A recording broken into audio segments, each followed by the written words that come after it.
So today we're going to be doing the suspension. The previous owner had lowered it. I'm not cool enough to be getting in and out of a lowered car, and the ride is horrible. So we're going to put normal height springs on. We're going to change the shock absorbers as well. We're going to do the front and back. Before we jack the car up, we just got to get the breaker bar onto the wheel nuts, because once it's jacked up, you don't want to be rocking the car on the car stands. It's a really good idea. Got our brake dance bar, 21mm socket. Important to remember here, the more noise you make when you're undoing these, the more impressed any onlookers will be. Karate! So I've got the Lancer jacked up, it's on stands. I've already done the left-hand side. I've done the shock absorbers, front and rear, as well as the springs. Now we'll go through the right side on camera. Let's get into it. This is the spring for the rear. There's not a lot of weight on the rear of these cars, and you'll see the springs for the front, a little bit more hefty. And these are also the standard size springs because I had the low springs. So the reason these are yellow is because somebody's painted them yellow. All right, so this is the front right shock absorber. Just make sure you get your part numbers correct when you're ordering, because there's a left and a right for the front. On the rear, they're identical, so you just order two of the one. Guys, to access the top mount for the rear struts, you just got to remove some of this carpet. You get a trim removal tool. You can sort of pop them out with just a flat blade screwdriver. So there's your two body mount nuts to the side, and in the middle is your suspension. That is the piston rod nut. When we loosen that, we definitely don't take it off all the way, we just loosen it. The other two can come off all the way, and the reason being is that nut is tensioning the spring. It tensions the whole assembly, so you can't take it off until you've taken the tension off the spring. So the body mount nuts are 14mm, piston captive nut is a 17mm. You don't have to loosen the piston rod nut. You can just drop it out and then put your compressor springs on it. Now we'll just whip these off with a socket.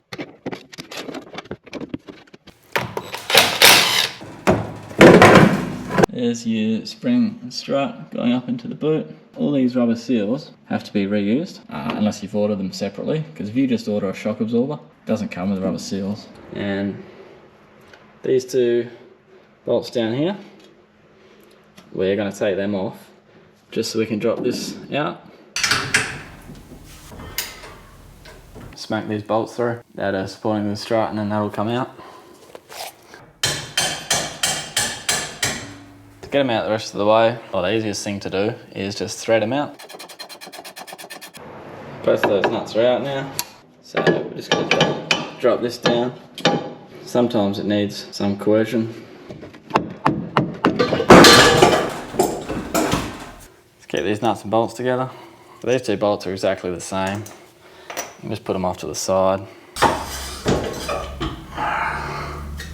This now, without the weight of the car, is actually loose. So we don't have to compress the spring to get this off. Now this doesn't normally apply because these were low. There's less range.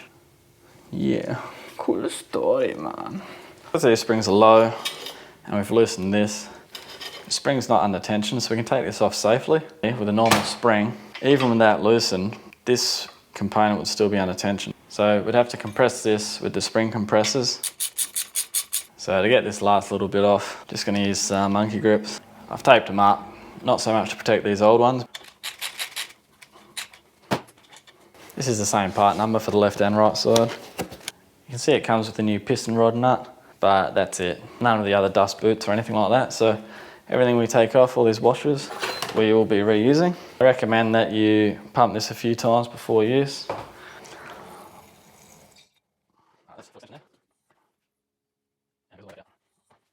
See, this one I had to pull it a bit to get it all the way out. The other one didn't have to do that. So when I take these parts off, I tend to just place them in a row without changing their orientation. This way I can easily remember which way they go back on and in what order. If you don't want to keep your old spring, you can throw it on your neighbour's roof, or you can sort of half dig it into the garden. Just have the top half showing, sort of like a feature spring. So to get these off, now you can see how the old shock has no rebound at all. It's just stuck there. That was the same on the other side, so they're definitely due for a swap out. You don't necessarily have to have this in a vise, but I like it up at this height, makes it easier to work with. And I've just got cardboard in here to protect the shock absorber. These rubber parts are in reasonably good condition, given their age. I'm pretty happy to reuse these. It has a groove slowly indenting, and that is where the spring butts up to, just here. So when you put the spring in, that should butt up there. When this eventually goes on top, we'll line that groove up with this mark here.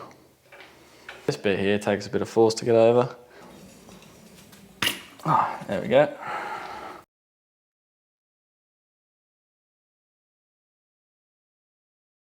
See up here, we need a little bit more thread. Now, if I lean on that, thread comes through and we could just get it started, but I'm going to give these a little bit of compression just so we can get more thread through quite comfortably because of the issue of this whole shaft spinning.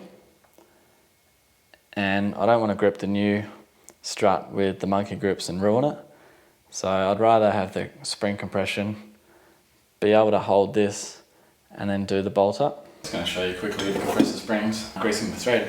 So the springs we've got for the Lancer are not heavy duty, but it's a good idea to do it anyway. Just so when you use them down the track, they're pre-greased. Straight out of the box, there appears to be nothing or very little on them. This is just general purpose grease for wheel bearings and stuff like that. Take the top off, rubber glove.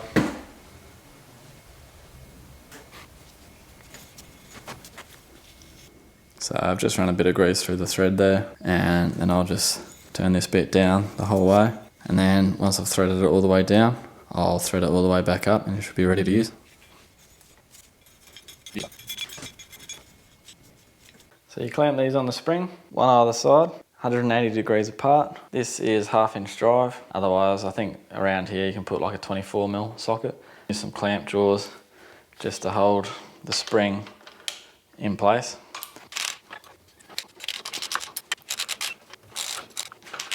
Now you can see all that thread's exposed. We can grab onto here to tighten up that nut. We'll get about 3 or 4 threads exposed hopefully, and we don't have to worry about this spinning as we try and tighten it. We've got a new nut to put on, which is actually a 15. So we've tightened the piston rod nut up. We've got 3 or 4 threads exposed there, and now we can release the tension on the compressor springs, and this will hold that. As we release these compressor springs, this will work up that way and we'll guide that into there. Now we just line it back up into the boot. The easiest way to do this with one person, use the flex of this lower arm here, have that hold this up while you put the nuts on at the other end loosely. Okay, so first I guide them through the top, and then I just bent this down and that's holding it up there. So I'll go put those nuts on, line up with that. I have to bang that through, and then I'll use a jack on this to lift up to compress this spring to line this one up, and then I'll have to hit that through as well. I'm not going to torque those nuts until I get all this lined up. I've got my bolt banger. Bang bang, works. So that one's pretty easy to line up. Now to get this next one up, we're going to have to jack that up because that has the spring pressing down against it now. So we'll put the jack under here, jack that up until these line up.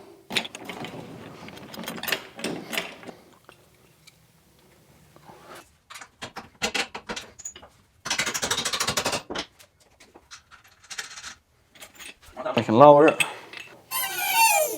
Okay, so with those two in, that's the end of the rear suspension.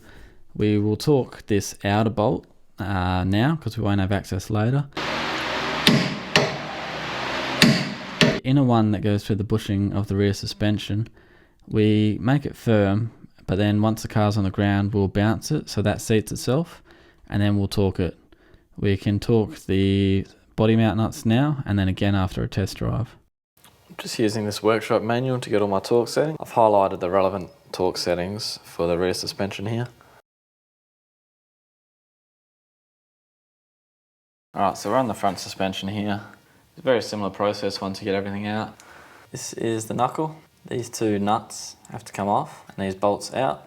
This is your brake line hose. This here is a spring clip that holds this. Now this is, on this model, not bolted onto the knuckle, it's actually welded on. We can't unbolt this bracket, we just got to take this clip off. pair of sides. Just like that. I've got 3 nuts mounted to the body, they're 14mm. So similar to the rear suspension, you've got the piston rod nut, and you've got the actual piston itself, which will turn as you try and loosen that. So because of the way this is shaped, we can't actually get a hold of both of these at the same time without a special tool. So to get this loosened off, you'd have to use a rattle gun. Okay, so we've loosened these 3, but they're still on. You can see where someone else has done the suspension before, this white paint pen. We're just going to re-go over that onto the body, just as a general marker to line things up. Just take these 2 bolts out, loosen the retaining nuts completely, and that should drop out. These 2 bolts are 17mm, interchangeable, doesn't matter if you get them mixed up, same size, same thread. Supporting this, we can take out the top nuts.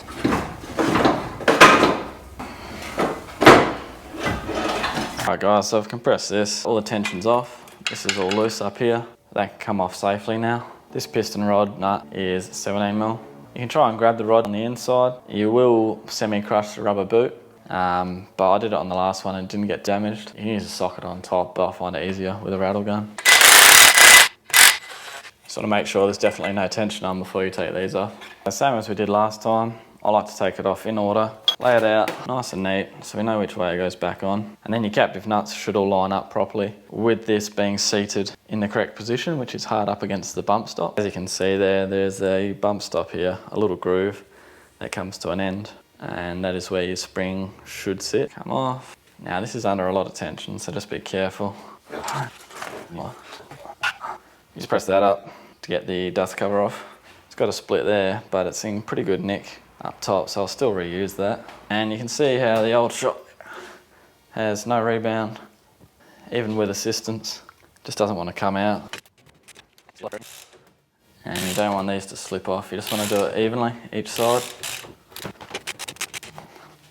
I've got the new shock absorber in the vise, I've compressed the new spring. So I've just put these on to hold that up against the stop while I do these up. This spring here, for example, is out of thread. And even so, it hasn't given me a whole lot of thread to play with there. So I'm just going to compress this all the way, and then I'm going to have to use a rattle gun, and I'm going to have to hold this through the dust boot and just try and get it to tighten a bit more. Hold this boot, the rod doesn't spin, with some monkey grips taped up, jaws, and I'm going to use a 19mm rattle because this new bolt that's supplied is 19mm.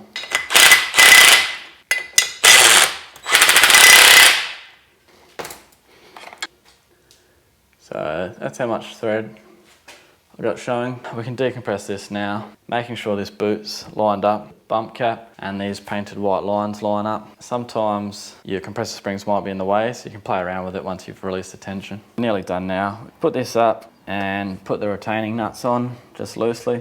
It's mounted to the body. Then we'll redo these bolts through the knuckle. Torque them up now because we won't have access to them later. Put the clip back on the brake line and we can lower the car, give it a test bounce, give it a test drive. So we've got our painted line, should line up in the mounting hole with this knuckle being in the correct position. So it's a bit easier than the back, you don't need the suspension to hold it up. You're going to need a torquing wrench. Go on, say something. These are 118 Newton meters, which is just over 117, but just under 119. So I tighten them both up, 75%, and then torque them. Go 1, 2, and then go back to the original to make sure it's still torqued. So we're just going to torque the 3 mounting nuts, and we'll do this again once we've taken it for a drive. 44 Newton meters. Just going to put this clip back on and then put the wheels back on. Goes under there. So it never quite sits the same in the new shocks because the bracket's in a different position, so the rotation of the straightened lines never quite line up. But essentially it goes in there and you clip pins under this little collar. Just needs a bit of a hit in. And that's it. So the brake line's clipped to the knuckle. I'm just doing them up, we'll torque them once it's lowered on the ground. 44 Newton meters, 14mm. under the car. It's really poor access. I've just checked the torque on the other side and the torque's all good, but I'll just redo this one anyway. I've lowered the car and you can see there's a bit of movement in these. 3 weeks later. So after changing all the suspension, I had a stripped bolt on the rear left. I've ordered new strut mounts for the rear and new strut mounts for the front. We had some movement when we bounced it on the front left strut and there was some metallic clunking noises. This could have been lack of torque settings, which you can't do with a rattle gun. You need the proper tools. It could have been the strut mount itself, which was damaged. I've had to smash that nut off the rear left mount. The heads of these bolts are round. So once this starts spinning, you can't really hold this against anything and it wouldn't come off with a rattle gun. So I had to drill through the nut on 2 sides and hit it with a cold chisel. The top mount came with a bearing. The rear mounts came with some new rubber protectors. So if you're ordering front or rear mounts, just know that they don't come with nuts. So you might have to get some flanged threaded nuts if you want to swap them out. I've only bought 2 for the rear left, which was spinning. The rest of them I'll reuse. And I bought myself the tool that you need to properly torque these. We're going to run through the toolkit because after doing it the original way, it was no good. I had to come to the realisation that you can't actually do this job without the proper toolkit. I'm also going to run through another potential cause of the clunking noise, which was on the left-hand side that I did off camera. The upper seat was slightly misaligned compared to how it should have been, where the white paint pen mark was. Alright guys, so looking inside this toolkit, you've got a bunch of different fittings. You got flat heads, you got Torx fittings, you got your normal hexagonal, and the bit we want for the Lancer, like we said before, is the slot. So this one's an 8mm at the front, on the rear it was a 6mm. So this bit here will go over the piston rod, and then we'll take our 19mm socket, and this will hold the main nut. This passes through there, so both of them will be working together. You can hold this with a 10mm, you can hold this bit with a crow's foot adapter. I'm just going to show you how to use it for disassembly. It's the same process with the torque wrench. Because we're loosening it, I've just got a normal 1/2" drive socket. This is the 8mm slotted, goes on here. This is a 19mm with a pass-through slot and an external hexagonal part. So that goes on the nut on the inside. This goes in there to stop that spinning. 22mm crow's foot goes on here. Now, I don't have a 3/8" socket, so I'm going to use an adapter with my 1/2". Just remember, you can't take this off all the way until you've compressed this. I'm just going to loosen it. So this is a 10mm socket, and you want to make sure that this stays still and you spin the nut, so you're not spinning the strut all the time. Now, I know we're not close to being done, but it's important that you constantly check this, that this nut's going to come off, because we haven't compressed the springs yet. Now, the top seat mount. So this hole that the piston goes through is not central on the top seat mount. The edge with this hole is quite significantly longer. So if you have this off axis a little bit and then release this tension, this won't move. Strut mount will on the bearing. This is stuck there. So you need to line this up. But when you mark your white line, this upper seat is the part you want to mark. So that was one of the issues with my front left suspension. The other issue was not having the right tool. Once I fixed both of those issues, the problem was completely gone. New strut mount. Comes with a new bearing. Got to see some thread at the end, so you've got every thread engaged. Take these compressor springs off and then torque it, or you can torque it in the car, but it's easier to torque it out here. We've got the springs off, now we just need to torque it. For the front, 59 Newton meters. For the rear, it's 25 Newton meters. Now the rear was quite hard, wasn't a lot of space. I did it in the car. In the future, I think I'll just do it in the vise. Just remember 25 at the back, 59 up the front. It might be really hard to stop this inner strut turning. 59 Newton meters, it feels like quite a lot of force. It will feel like you're bottoming out this nut on the end of the thread. And to be honest, maybe you are. So you might have to change this to a 1/2" 10mm. It'll click out without damage. If it's too awkward to torque, just take it out of the vise, put it on the ground. So the last thing to note that I didn't mention in the original video, I used a bit of Loctite 243 on the 2 bolts to the knuckle and the 2 bolts underneath at the rear. I haven't used it in any of the body mounts and definitely not the piston rod nut. 243 is medium strength. It's anti-vibration, but you can still get it off with hand tool. You don't have to use it. I've just put it on these bolts. And you can give the car a bounce test. You see there's no movement in that. So that's fixed the issue. If you've still got a clunky noise, you'll have to go through your tie rods, lower control arm, all the suspension components outside of that, because the shock absorber should be fine. First one being that you need the right tools for the job. There's a lot of other videos going around showing you how to do it with the rattle gun. Completely disregard them, it's just more hassle than it's worth.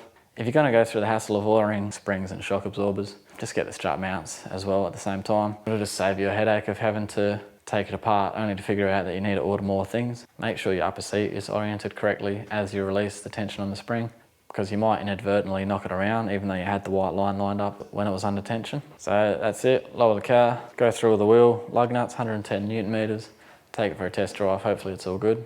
So some of the things I did in the original install, like using a rattle gun, they're correct in that they are the only way to do it. If you don't have the right tools, you shouldn't be doing it. If you want to do the job yourself, you should get the right toolkit. Grabbing the piston rod through the dust boot did not damage the piston rod at all, but you definitely don't want to grab the piston rod.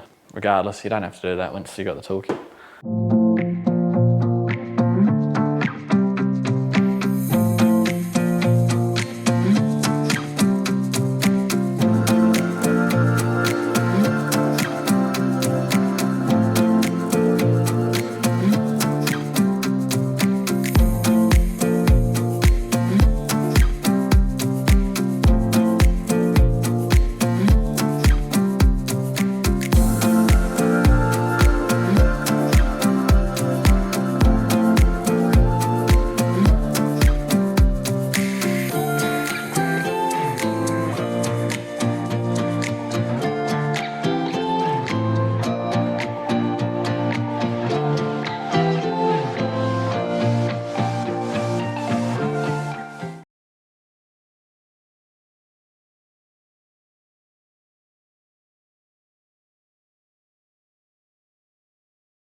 Click. So Loctite 243, you can either do 2 drops, 4 drops, or 3 drops. Nothing else. That's it. I'm gonna go for 3 drops. 1, 2, 3, yes. Nailed that, pretty happy with that. This one's nice and easy. Except I leave all my tools on the floor all the time. 59 Isaac Newton meters.